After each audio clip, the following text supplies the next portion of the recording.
Yo, what's up guys? Bill here, Classic Rock and Metal Review. Time for another episode asking that question again.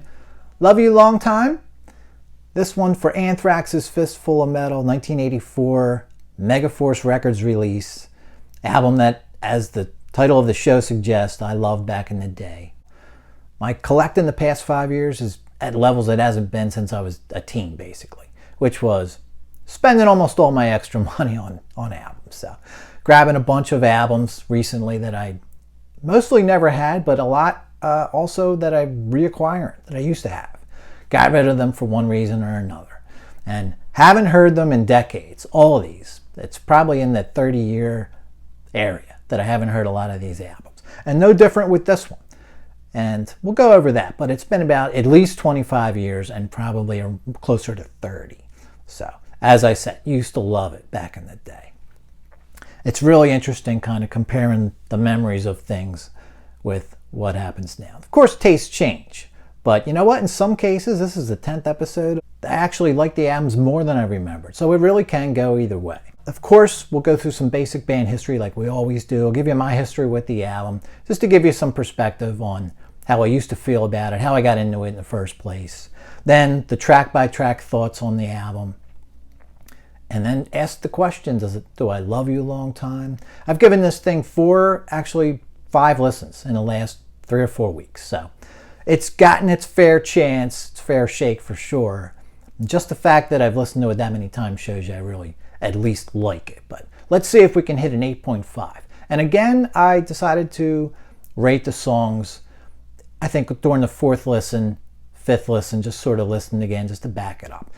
4th listen, I rated each song. Let's see what the average comes out to. So, band themselves, Anthrax, formed in July of 1981. Scott Ian and Dan Loker formed the band. They're based in Queens, New York City. Dan Loker on bass, Scott Ian on guitar. Named by Scott Ian, he saw the name Anthrax in a biology textbook. As usual with these bands in their early days, multiple lineups before settling on something steady. Early on, you have several vocalists. Neil Turbin joins in August of '82. You have drummer Greg D'Angelo, and Greg Walls is the other guitarist. They put out a demo. Their first demo is 4 songs. It comes out in summer, fall, somewhere in there, in '82. They're gigging in the New York, New Jersey area, and some of those gigs with Metallica on up-and-coming metal bills. Dan Spitz replaces Greg Walls on the other guitar. He's formerly of New Jersey's Overkill. Awesome drummer Charlie Benante joins the situation in '83, replacing Greg D'Angelo. So there's the lineup that heads into Fistful of Metal. Scott Ian, Dan Loker, Neil Turbin, Dan Spitz, Charlie Benante. John Zazula signs the band to Megaforce in late '83. They don't waste much time putting a single out, a 7-inch single of Soldiers of Metal with Howling Furies on side 2. Comes out in fall of '83. And you can see right on the back of that 45 sleeve that the original release date for Fistful of Metal was supposed to be November of '83. By the way, those 2 songs from that single are now available on the Armed and Dangerous CD. So you can get digital copies of that vinyl single. I'm sure a lot of you guys know this, but Soldiers of Metal, Howling Furies are now bonus tracks on the CD version of Armed and Dangerous. So, Armed and Dangerous I used to have on vinyl too. To get that back at some point if possible without paying an arm and a leg. But the CD version's really cool to have because of those bonus tracks. So kind of a must even if you have the vinyl, really. So the album does come out January of '84. Fistful of Metal. The band tour the US with Raven. Bassist Dan Loker would leave the band pretty soon into that tour though. He leaves to form Nuclear Assault. And vocalist Neil Turbin would be out by August of '84. Replaced eventually Joey Belladonna. So there's your build up and a little bit beyond the Fistful of Metal release. So we got to talk about this album cover for a little bit. I mean, you can't talk about this album without at least mentioning this, all right? In my opinion, one of the greatest ever, especially in metal. Just so, I mean, it's just so disturbing, It's not even that it's gory or violent. It really, even back then and still to this day, I mean, you can even take that logo out of the equation. That is just a creepy ass picture, And it's not even so much the fist coming through this guy's face. as much as it is just a guy himself, he's really disturbing looking dude, you know. I just always loved this album cover. And man, I got to tell you, I was even creeped out by it back when I was 14 when I got this album, you know, and I was watching all kinds of crazy horror movies, as you could see. But this is actually, let's go over this cover a little bit. The illustrator is Kent Joshby. He was brought into the situation based on the fact that his family vacationed with the Spitzes in upstate New York in the summer. So, family friend of Dan Spitz, basically. And here's another little FYI, although I might be the only one I'm FYIing on this, but Dan's brother Dave Spitz would be the bassist for Black Sabbath, 1985 to 87. I always saw the name Spitz with that situation, and I knew it rung a bell. I never just put two and two together or looked into whether they were related, but in fact they are. So, little side fact there. All right, so my history with this, I got into heavier stuff beyond, let's say, Ozzy and Priest. Around March of 84, I got Kill 'Em All, and that was kind of leading me into other things like this one. So I got this at some point in 84. It could have been summer, or it could have been fall. I'm not really dead set on that. What I do remember is going to high school September of 84. And man, it was just like heavy metal grad school. Whereas in middle school, there was a handful of metalheads. In high school, there was 20 or 30 of them that hung out in the courtyard in between classes, before school, you know. And man, they just knew their stuff. Serious metal crowd. Public high school, you could wear what you want. There were at least two different people there that had this cover painted on the back of their denim jacket, you know. So I'm strolling around in my Kill 'Em All. People had this on there, full on photo. My cheesy Kill 'Em All jacket, you know, just hand painted a little thing with a Sharpie and some red paint. You know, this was like a full on, people were paying people hundreds of dollars to do this kind of artwork on the back of a jacket. So no messing around in high school when it came to this album. It was revered in that crowd. Serious Fistful crowd, and they were not happy that Belladonna was in there. Neil Turbin was the man to a lot of those guys. I was fine with either one of them. I actually thought that Joey Belladonna sounds great. You know, I was fine with this. But not in that crowd. It was the original lineup or nothing to a lot of those guys, you know. Oh, by the way, Tito's is back in the house. So we got a little Dole fruit juice mix, little leftover Winter with Sal. I found another jug of that under the cabinet.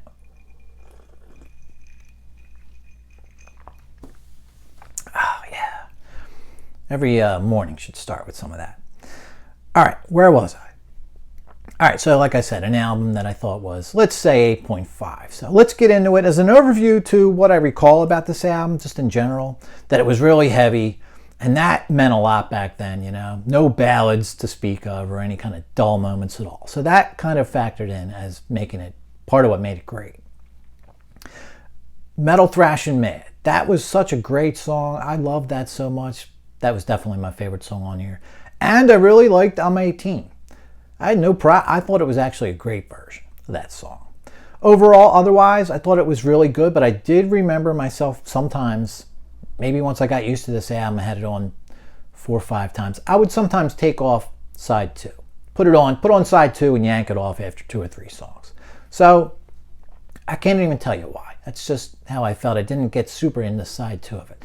Although I remember the last few times I listened to it, I would play it all the way through and think, why was I pulling this off? So I don't know. There's my history of it. I probably played it around 10 or 15 times back in the day. But listen, I did actually pick this back up on cassette in the early 90s. And I played it once and that was it. I guess I just couldn't get that into it. Maybe it wasn't as good as I thought it was. So I did a little Love You Long Time, I guess, 30 years ago already. And I don't know, just only listened to it once. But I really wasn't playing tapes much. I guess I was really in the mood for it and bought it instead of a CD. I don't even recall. All right, let's get into each song track by track with this. We start out really cool opening, sort of a space effects, if you want to call them that, on Death Rider. And Death Rider, you know, basically delivers exactly what you would expect from an album cover like this on Megaforce Records coming out in 1984. It's fast, it's furious, it's heavy, and doesn't disappoint. I don't put this on to hear mid-tempo metal. You know, if I'm reaching for this album, it's to hear something fast. Speed, thrash, whatever you want to call it. It was probably a lot more important back in the day to categorize this stuff, but I could never even figure that shit out, honestly. Is it speed metal, thrash metal, power metal? What's the damn difference, you know? Okay, yeah, this is faster than your run-of-the-mill, let's say, Priest or Scorpions, that's for sure. And that's what you want when you put this thing on, so nothing wrong with those bands, all right? But I was up in my game at the time, as a lot of us were, so. Turbin as a vocalist. He gets some flack being sort of a one-trick pony as a screamer, you know. In my opinion, that's a little bit of a revisionist sort of critique. Again, like, did that ever dawn on you listening to this back in 84 or 85 or whatever? It didn't to me. I love the fact that he screamed a lot. That was just as metal as this cover, as how heavy this album is, how fast this is. It all goes perfectly together to me. I do not have a problem with Neil Turbin screaming, you know. And that screaming style of his was part of, I think, what made him the man at like my high school or whatever. But he does like to wail, I agree. But I'm actually okay with it, you know. Got one album like that, by the way. It's not like there's a catalog full of Neil Turbin, so something a little different than Belladonna on the first album. So I'm totally good with it. Death Rider, I gave that like a 9. I think it's a solid starter to an album. It's fast, it's heavy, kind of delivers what you expect. Metal Thrashing Man. Now, like I said, this was a favorite back in the day, and I still think it's my favorite song on this album. Now, I don't know if I love it quite as much, but I was absolutely nuts about this song back in the day. I still really like it. That main rhythm just kills, you know. And Turbin's under control here a little bit more, not as screaming quite as much. Except for that one part in the chorus, the end of the chorus, where that scream works perfect, you know. We also get some nice chord combo changes here and at the chorus, you know. This is sort of a well-written song, and I can't say that for a lot of this album, honestly. But some other tunes on here just lacking in that department. But this one has it all together to me. And I used to throw this song on. Sometimes I would throw Fistful of Metal, the album, on just to hear Metal Thrashing Man. Almost like treating it like a 45.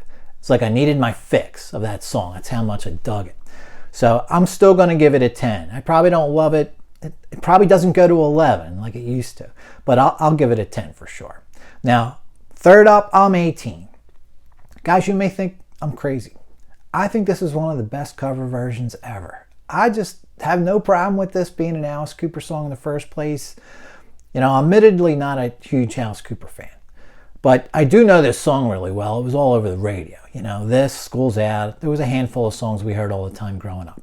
And I really like the original. It's more of Alice to do that original style. That song, that version of the song by him, really creepy, you know, as is Alice Cooper.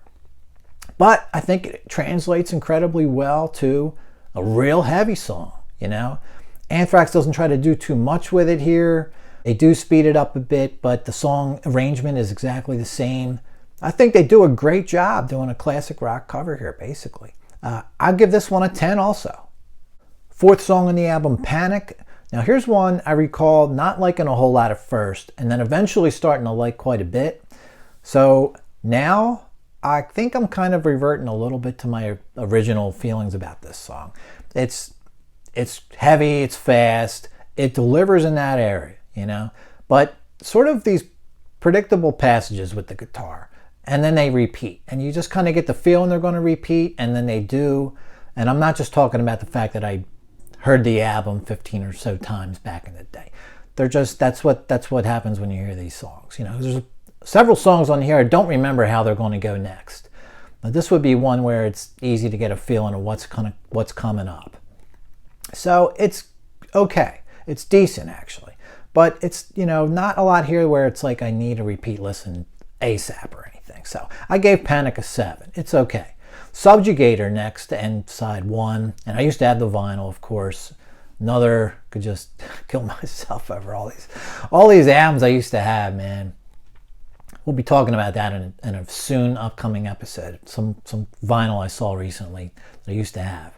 Anyway, Subjugator, I would say a little bit more interesting version of Panic, where it's fast, it's heavy, delivers in that area once again, but less predictable riffs, but only marginally so, I would say. So another decent speed metal song, 7.5 for that one. And by the way, the sound, I hear a lot of people complain about the sound quality of this CD or album. And, it is a debut on Megaforce at the time, not exactly big league label. It does show that it's a debut to me in the songwriting department, but especially in those last two songs we just talked about. But the sound, I think, is actually, I thought I had it on in my car. I have a decent system in my car. It did not sound that good, I have to tell you. It's a little just jumbly. I don't know. Lacking dynamics, clarity, whatever you want to say. Man, I put this thing on in my house, and I don't have like the best stereo ever, but it's a decent old school techniques. No equalizer or any of that shit. And it sounds great. It really does. I was not expecting the improvement between the car and the house. Definitely sounds good. All right, so this is the Caroline version, which, there's a half dozen or more versions of this CD out there. Kind of did my homework when I got this one. And I think there is another version of this out there that fetches a lot of money. This one wasn't cheap. I think 15, 20 bucks. But anyway, I'm just talking about the sound. Since there are multiple versions, I'm speaking about this one. And sounds really, really, really good. Soldiers of Metal, first song on side 2. I still can't shake here that the songwriting's just kind of primitive, simplistic. Again, not bad, decent enough, but 1 minute in, basically you've heard the whole song, So there's just not a lot of tasty changes here to, that measure up to sort of better songwriting, better songwriting bands, I guess. So I gave this one a 7.25. It's not as bad as a 7, it's not really a 7.5. Another decent one. Death from Above, 7th. Another sort of formulaic song, but this one, I think, just a really catchier rhythm. Some nice cymbal crashes, put a real emphasis on that, I think it's an E chord at the end of each rhythm. Really good headbanger here, and a few touches that set it apart from those previous 3 songs, and namely a little note run on the guitar behind the chorus. That's really kind of cool, and just a generally cooler, catchier main rhythm to me. So Death from Above I gave an 8. That's a really good song. On to the, I guess, band's title song, if you want to call it that. Song called Anthrax. We're at the 8th song in here. Again, good headbanging material, like I've mentioned all along, because that's pretty the calling card of this album, pretty much. But let's face it, guys. The best songs in any genre of any album, they sort of leave a calling card with you to where you just need to go back at some point. You might not even necessarily remember why. There's a hook. There's a pre-chorus. There's a vocal melody. There's a riff. There's something there where it's like, I need to get back. I remember that song being good and I don't remember why, but I need to hear that again. And there's just nothing really here with this song either that necessarily does that, The one thing I'll say that they do here in Anthrax, and probably could have did a little more along the way, was, now there's no proper chorus to this song either, which I guess you could say about several of them. But there's multiple singers on the chorus or pre-chorus. So it kind of beefs things up and gives things a little variation versus hearing Neil Turbin alone. And probably the first song that does that since I'm 18, So 5 songs later. It's a okay song, pretty good. I'll say 7 3/4 on this one, 7.75. Now the last 2 songs, which are Across the River and Howling Furies, were actually on that 1982 demo. Across the River, simply more molten metal. There's a cool scolding fast classical passage on guitar though, classical riff that I would have liked to hear more than once, but the song only being 1 minute, 26 seconds, I guess that's all you're going to get. And it's really cool. Kind of reminds me of the way that Deep Purple used to end Child in Time. The jam part in the middle before they stopped and went back to the quiet part. It's something along those lines, So we get a little classic rock influence in here showing a little bit. So again, first time that's happening since the Alice Cooper cover. So Howling Furies. I hear several nods to late 70s, early 80s Priest here. 79, 80 specifically. Twin leads and the main rhythm itself actually. I love the opening line, abandon all hope for those who enter. That's cool. Those lyrics in the beginning of that song are just really cool. Really good one. The album ends strong. I really love those last two, and I really like the first three a lot. The stated mission inside the liner notes here, that this is dedicated to the bangers of the world to help spread the metal movement. This album certainly achieves that. This album could be flown as a flag at the front of that war, you know. Heavy, fast, ferocious, take no prisoners, and not for the faint of heart, to say the least. Now, that all made it an 8.5 back in the day. But 30 years later, if you've been doing the math all along with those songs, it shakes down to an 8.275. So that would be, unfortunately, a thumbs down for Anthrax's Fistful of Metal. Not an 8.5 anymore to me. And you know what? I think that, 82.75 out of 100? That's fair. That's about what I would rate this overall album. So I think those individual scores were pretty accurate. So to my ears, just a little lacking in the songwriting department. Just not creative enough to make it interesting enough for this to be something I need to hear a whole lot, you know. A bit too repetitious in spots, but still nice to have this thrash classic back in the fold. This thing gets sort of classic status to me for all the reasons I outlined in the beginning here. Sort of had it pretty early on, hung around a lot of people that loved it. This cover, just seeing it on the backs of jackets in school. So, but as far as being an album that I think is as good as I remember it, I'll have to say no on that one. But it is a killer. I also loved Spreading the Disease, and Among the Living I had too. I'm not sure if I liked that quite as much. Spreading the Disease I did. They could be future Love You Long Times, especially that 86 album. And I'll actually throw another poll your way. You guys get to pick the lineup for the next 3 Love You Long Times. We've got some Slayer involved, Anvil, TNT. I got to see what's up with the next edition of this, but you guys will be picking it anyway. Guys, that's going to do it for today. Love You Long Time, Anthrax, Fistful of Metal. No, I don't love it long time, but I do like it a lot long time. Guys, everyone have a great friggin' day.